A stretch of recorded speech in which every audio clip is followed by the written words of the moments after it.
Selamat pagi, saudari-saudara, ibu bapak yang terkasih. Marilah kita berangkat menjalani hari ini dengan bekal firman Tuhan. Terlebih dahulu kita berdoa. Kasih karunia dan damai sejahtera dari Allah Bapa dan dari anaknya Yesus Kristus menyertai kita sekalian. Amin. Ibu bapak, saudari-saudara yang terkasih, firman Tuhan hari ini Jumat 24 Oktober 2025 diambil dari kitab 2 Korintus pasal 6 ayat 13 sampai 14. Maka sekarang supaya timbal balik, aku berkata seperti kepada anak-anakku, bukalah hati kamu selebar-lebarnya. Janganlah kamu merupakan pasangan yang tidak seimbang dengan orang-orang yang tidak percaya.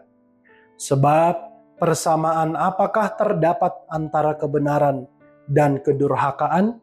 Atau bagaimanakah terang dapat bersatu dengan gelap? Demikian firman Tuhan.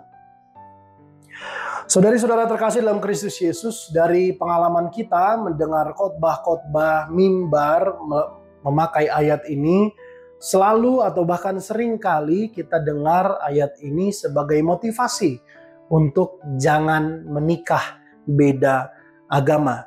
Janganlah kamu merupakan pasangan yang tidak seimbang dan seterusnya dan sebagainya dan seterusnya. Bisa saja tidak keliru, tetapi kurang lengkap karena bukan hanya untuk pernikahan beda agama maksud ayat ini dituliskan.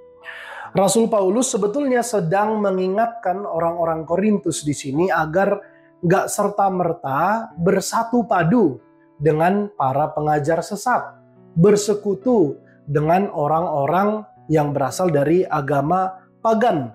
Mereka sering berjumpa antara orang Kristen dan orang yang bukan Kristen, agama pagan, agama Korintus, agama Yunani, atau juga para pengajar sesat dalam bidang pekerjaan, dan lain sebagainya.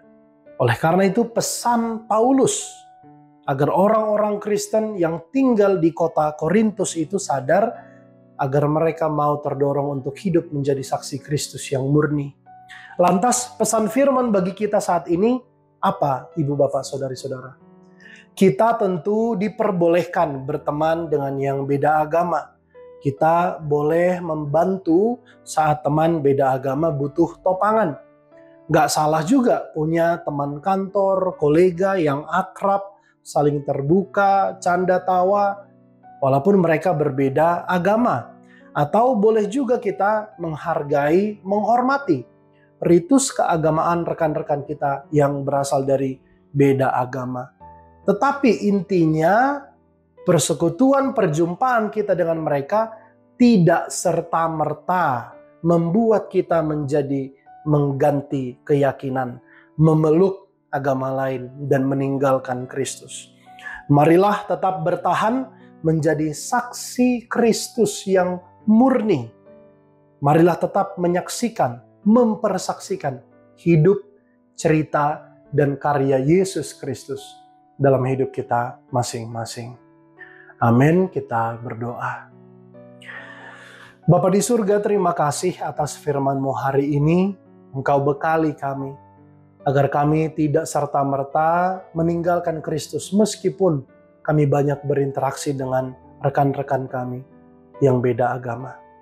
Tuhan kiranya berkati cara kami ya Tuhan memberitakan firman-Mu, cara kami memancarkan kasih-Mu di dalam hidup kami, di tengah keluarga, di pekerjaan, lingkungan kantor, di tengah masyarakat, terlebih lagi di gereja.